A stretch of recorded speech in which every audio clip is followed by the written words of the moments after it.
ഇപ്പോൾ ഈ കാണുന്ന ഫോർച്യൂണർ പീരിയോഡിക് സർവീസിന് വന്നൊരു വണ്ടിയാണ് കേട്ടോ. അപ്പോൾ ഇതിൻ്റെ ക്ലച്ചിന് വല്ലാത്തൊരു നോയ്സ് ഉണ്ട്. അതായത് ക്ലച്ച് ഓഫ് ചെയ്യുന്ന ടൈമിൽ, ചവിട്ടുന്ന ടൈമിൽ ആ ഒരു നോയ്സ് ഇല്ല, അല്ലാത്ത ടൈമിൽ എപ്പോഴും ഒരു നോക്കിങ് സൗണ്ട് കേട്ടോണ്ടിരിക്കും. മിക്ക വണ്ടികൾക്കും ഉണ്ടാവാറുണ്ട്.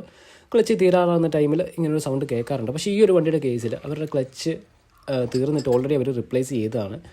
എന്നിട്ടും ആ പുതിയ ക്ലച്ച് ഇട്ടിട്ടും ആ സൗണ്ട് വീണ്ടും വീണ്ടും കേൾക്കുന്നുണ്ട്. അപ്പോൾ നമ്മളിപ്പോൾ ആ ഒരു ഗിയർ ബോക്സ് താത്ത ക്ലച്ച് റിപ്ലേസ് ചെയ്ത് തിരിച്ച് കയറ്റിയിട്ടുണ്ട്.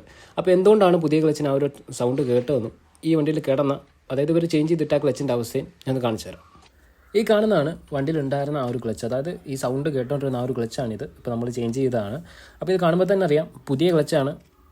നോക്കുമ്പോൾ വേറെ കംപ്ലയിൻറ്റോ കാര്യങ്ങളൊന്നുമില്ല, അധികം തേയ്മാനമൊന്നുമില്ല. അതായത് 10,000 കിലോമീറ്റർ പോലും തികച്ച് ഓടിയിട്ടില്ല എന്നാണ് കസ്റ്റമർ പറഞ്ഞത്. കാണുമ്പോൾ പുറത്തുനിന്ന് നോക്കിയാൽ ഒരു കംപ്ലയിൻറ്റോ കാര്യങ്ങളോ ഒന്നും കാണാനില്ല. പക്ഷേ ഇതിന് നല്ല സൗണ്ടായിരുന്നു. അപ്പോൾ ആ സൗണ്ടിന് കാരണം എന്താണെന്ന് കാണിച്ചു തരാം.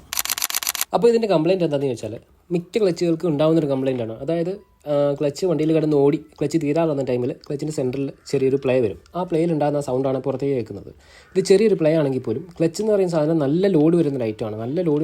അതുകൊണ്ട് തന്നെ ചെറിയൊരു പ്ലേ ആണെങ്കിൽ പോലും ആ സൗണ്ട് നല്ല രീതിയിൽ പുറത്തേക്ക് കേൾക്കാൻ പറ്റും. അപ്പോൾ ഈ ഒരു വണ്ടിയുടെ കേസിൽ ഇത് പുതിയ ക്ലച്ചാണ്, മാറിയിട്ട ക്ലച്ചാണ്. അപ്പോൾ ഇത് ആരുടെയും കുഴപ്പം കൊണ്ടിട്ട് വരുന്നതല്ല, ക്ലച്ചിൻ്റെ കംപ്ലയിൻ്റാണ്. ചിലപ്പോൾ ഇങ്ങനെയൊക്കെ വരാറുണ്ട്. അതിന് വേറെ പ്രശ്നമൊന്നുമില്ല. ചിലപ്പോൾ 1, 2, 3 വട്ടം ഗിയർ ബോക്സ് കാത്ത് കയറ്റേണ്ടി വരും. അങ്ങനെ ഒരു പ്രശ്നമേ ഉള്ളൂ. അപ്പോൾ ഇപ്പോൾ നമ്മൾ എല്ലാം റിപ്ലേസ് ചെയ്ത് റെഡി ആക്കിയിട്ടുണ്ട്. അപ്പോൾ റെഡിയായി. അപ്പോൾ അത്രേ ഉള്ളൂ. Okay, by.